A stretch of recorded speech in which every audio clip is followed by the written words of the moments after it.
வணக்கம் நண்பர்களே, இந்த பதிவில் இன்றைய ராசி பலன் பார்க்கலாம். இன்று 9ஆம் தேதி ஜூன் மாதம் 2025, இன்றைய கிழமை திங்கட்கிழமை.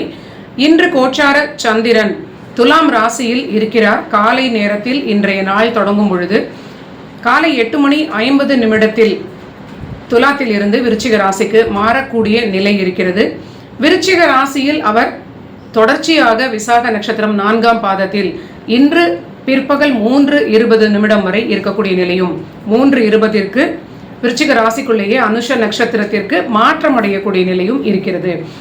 இதுதான் கோச்சார சந்திரனுடைய நிலை. இப்பொழுது நம்ம மேஷம் முதல் மீனம் வரை 12 ராசிகளுக்கும் பலன்களை பார்க்கலாம். மேஷ ராசி நண்பர்களுக்கு ராசிநாதன் பஞ்சமஸ்தானத்தில் 5ஆம் வீட்டில் பலமாக இருக்கிறார்.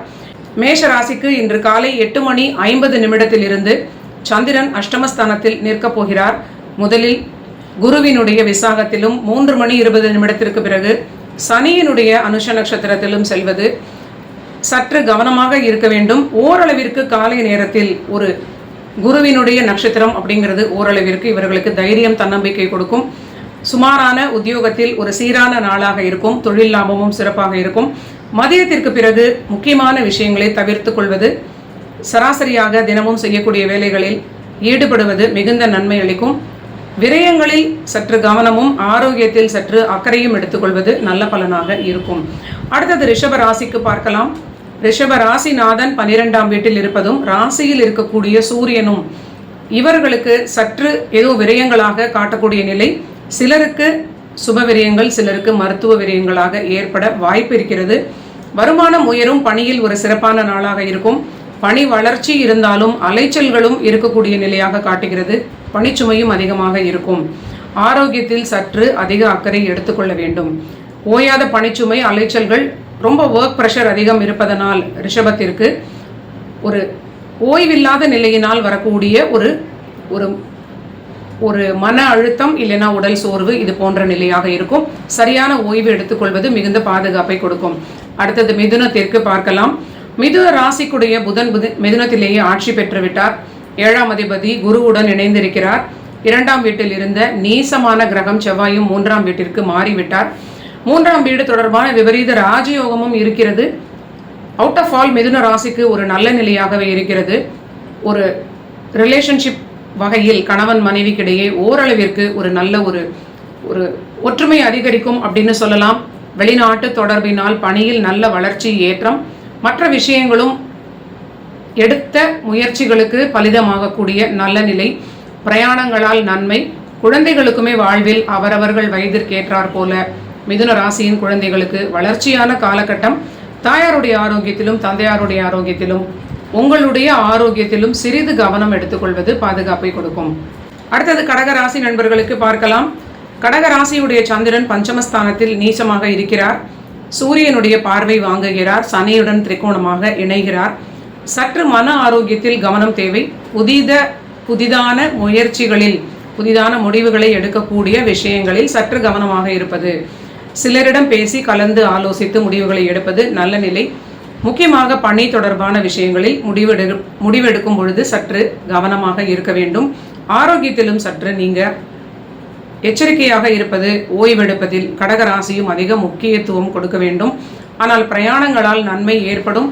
தொழில் லாபமும் தொழில் வளர்ச்சியும் இவர்களுக்கு நல்ல நிலையை கொடுக்கும். தொழில் தொடர்பான எல்லா முயற்சிகளுக்கும் வெற்றி கிடைக்கும். சில சுப விரயங்கள் ஏற்படலாம். சிலருக்கு மருத்துவ விரயங்களும் ஏற்படலாம். ஆரோக்கியத்தை சரியாக பார்த்து கொள்ள வேண்டும். அடுத்தது சிம்ம ராசிக்கு பார்க்கலாம். சிம்ம ராசியிலேயே செவ்வாயும் கேதுவும் இணைந்திருக்கிறார். ராசிநாதன் சிம்மத்தினுடைய சூரியன் 10ஆம் வீட்டில் திக்பலமாக இருக்கிறார். இன்று கோச்சார சந்திரன் விரையாதிபதியாக இருக்கக்கூடியவர் சுகஸ்தானத்தில் இருப்பது சற்று புதிய விரயங்களை தொழில் ரீதியிலான முதலீடுகளாக செய்வதற்குடைய முயற்சிகளாக இவர்களுக்கு ஒரு சூழல் காணப்படும். ஆனால் தொழில் லாபமும் நல்ல வளர்ச்சியை கொண்டிருக்கும்னு சொல்லலாம். தொழில் லாபம் சிறப்பாக இருக்கும். தொழில் வளர்ச்சி, புதிய முதலீடுகள் தொடர்பான நல்ல ஒரு வளர்ச்சியான ஒரு நிலையை தொழில் அடையும். புதிய முடிவுகள் எடுக்கும் பொழுது சிம்ம ராசி நண்பர்களும் சற்று நிதானமாக இருக்க வேண்டும். புத்திஸ்தானத்திற்குடைய குரு கிரகம் தன் வீட்டிற்கு பாதகஸ்தானத்தில் இருப்பதும் அந்த வீட்டிற்குடைய இவர்களுக்கு அந்த புத்திஸ்தானத்திற்குடைய பாதகாதிபதியான புதனும் அங்கு இணைந்திருப்பது குழந்தைகளுக்கு எடுக்கக்கூடிய சில முடிவுகள், காலேஜ் அட்மிஷன்ஸ் இல்லைனா படிப்பு போன்ற விஷயங்களில் ரொம்ப நிதானமாக முடிவெடுப்பது சிம்மத்திற்கு நல்ல பலனை கொடுக்கும். அதிர்ஷ்டத்தை நம்ப வேண்டாம். கணவன் மனைவி உறவிலும் கூட சற்று விட்டு கொடுப்பது, இருவருடைய ஆரோக்கியத்திலும் சற்று பாதுகாப்பாக இருப்பது மிகுந்த நன்மை அளிக்கும். அடுத்தது கன்னி ராசிக்கு பார்க்கலாம். கன்னி ராசியுடைய புதன் அதிபதி 10ஆம் வீட்டில் பலமாக இருக்கிறார், குருவுடனும் இணைந்திருக்கிறார். இவர்களுக்கும் சற்று தொழில் முயற்சிகளாக ஒரு வளர்ச்சியான காலகட்டமாகவே இருக்கிறது. தொழில் லாபம் எக்ஸிஸ்டிங்காக இருக்கக்கூடிய தொழில் லாபம் சிறப்பாக இருக்கும். ஆனால் திருமண விஷயத்தில் கணவன் மனைவி இருவரும் வாக்குவாதம் கண்டிப்பாக தவிர்க்க வேண்டும். இவர்களுடைய 3ஆம் வீட்டில் இருக்கக்கூடிய சந்திரன் இவர்களுக்கு சற்று ஒரு குழப்பமான டிப்ரெஷனான மனநிலையை கொடுக்கலாம். வாழ்க்கை துணையுடைய முயற்சி ஸ்தானத்தில் இருக்கக்கூடிய சூரியன் கிரகமும் அவர்களுக்கு தேவையில்லாத ஒரு ஊக்கத்தை கொடுக்கலாம். ஆனால் வாழ்க்கை துணையுடைய பணி வளர்ச்சி, உத்தியோகத்தில் ஏற்றம் இவர்களுக்கு ஒரு பெரிய ஒரு நல்ல ஒரு பாதுகாப்பை கொடுக்கும். ஒரு ஷோல்டரிங் ரெஸ்பான்சிபிலிட்டிஸ் அப்படின்னு சொல்லக்கூடிய வகையில் குடும்பத்திற்கு ஒரு பக்கபலமாக இருக்கும் அப்படின்னு சொல்வது நல்ல நிலை.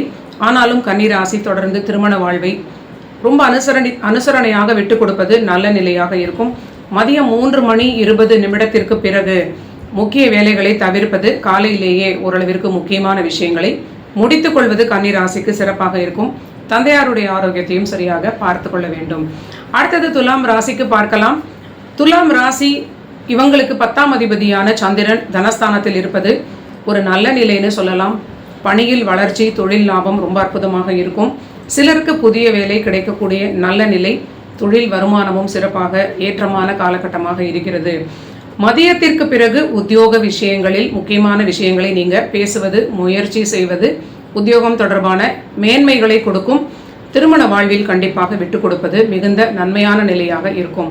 பேசிக்கொண்டிருக்கும் பொழுதே வாக்குவாதங்கள் ஏற்படுவதற்கு துலாம் ராசி ஆக்சிஸில் இருக்கக்கூடிய துலாம் மேஷம் அந்த தம்பதியினருக்கு சில குழப்பங்கள், வாக்குவாதங்கள் வருவதற்கு வாய்ப்பு இருக்கிறது. இவங்களுடைய வாக்குஸ்தானாதிபதி 2இல் சந்திரன், வாழ்க்கை துணையுடைய வாக்குஸ்தானத்தில் இருக்கக்கூடிய சூரியன் கண்டிப்பாக ஆர்குமெண்ட்ஸ் இல்லாமல் இருப்பது பாதுகாப்பை கொடுக்கும். அடுத்தது விருச்சிக ராசிக்கு பார்க்கலாம்.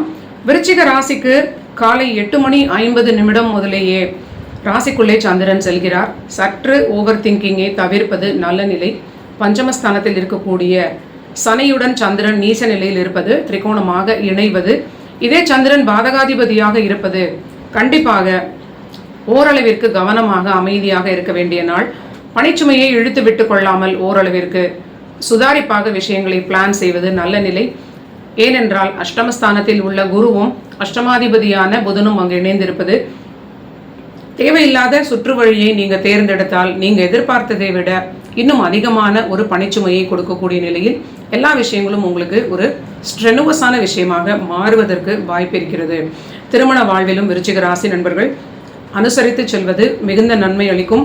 முக்கியமான விஷயங்களை, புதிய முடிவுகள் எடுக்க வேண்டிய சில விஷயங்களை தவிர்த்துவிட்டு தினசரி வேலைகளை மட்டும் இன்று செய்து கொள்வது இவர்களுக்கு மிகுந்த பாதுகாப்பை கொடுக்கும். அடுத்தது தனுசு ராசிக்கு பார்க்கலாம். தனுசு ராசி நண்பர்களுக்கு விரய சந்திரன் 12ஆம் வீட்டில் இருக்கிறார். அவர் அஷ்டமாதிபதி. 8ஆம் வீடு தொடர்பான விபரீத ராஜயோகம், திடீர் தனப்பிராப்தி சிலருக்கு ஏற்படலாம். ஆனால் தாயாருடைய ஆரோக்கியம் மிகுந்த கவனமாக பார்த்து கொள்வது, தாயாருடன் வாக்குவாதத்தை தவிர்ப்பது நல்ல நிலை. வண்டி வாகனங்களில் செல்லக்கூடிய நண்பர்களும் அதிவேகத்தை தவிர்த்து நிதானமாக இருப்பது மிகுந்த நன்மை அளிக்கும். மற்ற ரொட்டீனாக இருக்கக்கூடிய பணி வளர்ச்சி, பணியில் ஏற்றம், அதிர்ஷ்டத்தினால் நன்மை, பிரயாணங்களால் பணியில் ஏற்றமான நிலை இதெல்லாம் இவங்களுக்கு சிறப்பாக இருக்கும். வாழ்க்கை துணையுடைய கை ஓங்கி இருக்கும். சிறிது திருமண வாழ்வில் அனுசரித்து செல்வது தனுசு ராசிக்கும் நன்மை அளிக்கும். அடுத்தது மகரத்திற்கு பார்க்கலாம். மகர ராசிக்கு பாதகத்தில் இருக்கக்கூடிய சந்திரன், வாழ்க்கை துணையுடைய ஸ்தானத்திற்குடைய சந்திரன் பாதக ஸ்தானத்தில் நீசமாக இருக்கிறார். திருமண வாழ்வில் வாழ்க்கை துணையுடைய மனநிலையால் ஏதாவது குழப்பங்கள் ஏற்படலாம். மகரத்தினுடைய வாழ்க்கை துணை ஏதோ மனச்சோர்வு அடையக்கூடிய காலமாக இது தோன்றுகிறது. ஓரளவிற்கு மகர ராசி அனுசரித்து விட்டு கொடுத்து அவர்களை மோட்டிவேட் செய்து இன்றைய நாளை சரியாக மாற்றிக்கொள்ளலாம். கணவன் மனைவியாக இருப்பவர்கள் வாக்குவாதம் தவிர்ப்பது நல்ல நிலை. குழந்தைகளுடன் கூட நீங்கள் அனுசரித்து செல்வது மிகுந்த நன்மை அளிக்கும். புதிய முயற்சிகள் எதுவாக இருந்தாலும் மகர ராசி நண்பர்களும் சற்று அவசரத்தை தவிர்த்து பொறுமையாக முடிவெடுப்பது மிகுந்த நன்மையான நிலையாக இருக்கும். ஏனென்றால் இவர்களுக்கு முயற்சி ஸ்தானத்தில் இருக்கக்கூடிய சந்திரனுடைய சனியினுடைய நட்சத்திரத்தில் பாதகஸ்தானத்தில் சந்திரன் செல்வது கணவன் மனைவியிடையே ஒரு முடிவு எடுக்கக்கூடிய நிலையில் ஒரு கான்ட்ரவர்ஷியலான இவர் ஒன்று சொல்லலாம், வாழ்க்கை துணை ஒன்று சொல்லக்கூடிய நிலை போல ஏற்படலாம். சற்று பொறுமையாக கலந்து பேசி நல்ல முடிவுகளை எடுப்பது நல்ல பலனை கொடுக்கும். மதியம் 3:20 மேல் புதிய விஷயங்களை நீங்கள் செய்வது ஓரளவிற்கு வாழ்க்கை துணையுடைய முடிவுகளுக்கு அதிக முக்கியத்துவம் கொடுத்து வெயிட்டேஜ் கொடுத்து அந்த முடிவுகளில் நீங்கள் அதிக கான்சன்ட்ரேஷன் கொடுத்து அந்த முடிவுகளை கன்சிடர் செய்வது ஓரளவிற்கு நல்ல அதிர்ஷ்டமான விஷயங்களாக மாறும். அடுத்தது கும்பராசிக்கு பார்க்கலாம். கும்பராசிக்கு பணியில் வளர்ச்சி, வருமானத்தில் திருப்தியான நிலையாக இருக்கும். சுய தொழில் பண்ணக்கூடிய நண்பர்களுக்கும் நல்ல ஒரு தொழில் மாற்றங்கள், தொழிலில் வளர்ச்சியான காலகட்டமாக இருக்கிறது. வருமானம் உயரும். வாழ்க்கை துணையுடைய ஆரோக்கியத்தில் மிகுந்த அதிக கவனத்தை கும்பராசி நண்பர்கள் காட்டுவது நன்மை அளிக்கும். பேச்சில் உணவில் சற்று நிதானமாக இருப்பதும், திருமண வாழ்வில் கணவன் மனைவியிடையே சற்று ஆர்குமெண்ட்ஸ் இல்லாமல் விட்டு கொடுத்து அனுசரித்து செல்வதும் மிகுந்த பாதுகாப்பை கொடுக்கும். அடுத்தது மீன ராசிக்கு பார்க்கலாம். மீன ராசி நண்பர்களுக்கு 6 சூரியன் 3ஆம் வீட்டில் கடந்த வைகாசி தொடங்கியதிலிருந்து இவர்களுக்கு அற்புதமான பணி வளர்ச்சி, பணியில் ஏற்றம், அதே சமயம் அலைச்சல்களும் அதிகம் ஏற்படக்கூடிய நல்ல நிலையாக இருக்கிறது. அலைச்சல்கள் இருந்தாலும் பணி தொழிலில் ஆதாயமான நல்ல நிலை, சுப விரயங்கள். இன்று இவர்களுக்கு குழந்தைகளுக்கான சில சுப விரயங்கள் ஏற்படலாம். ஆனாலும் மன அழுத்தத்தை தவிர்த்து கொள்வது, திருமண வாழ்வில் ஆர்குமெண்ட்ஸ் இல்லாமல் விட்டு கொடுப்பது இவர்களுக்கும் பாதுகாப்பளிக்கும். நன்றி நண்பர்களே. மீண்டும் நாளைய பதிவில் சந்திக்கலாம்.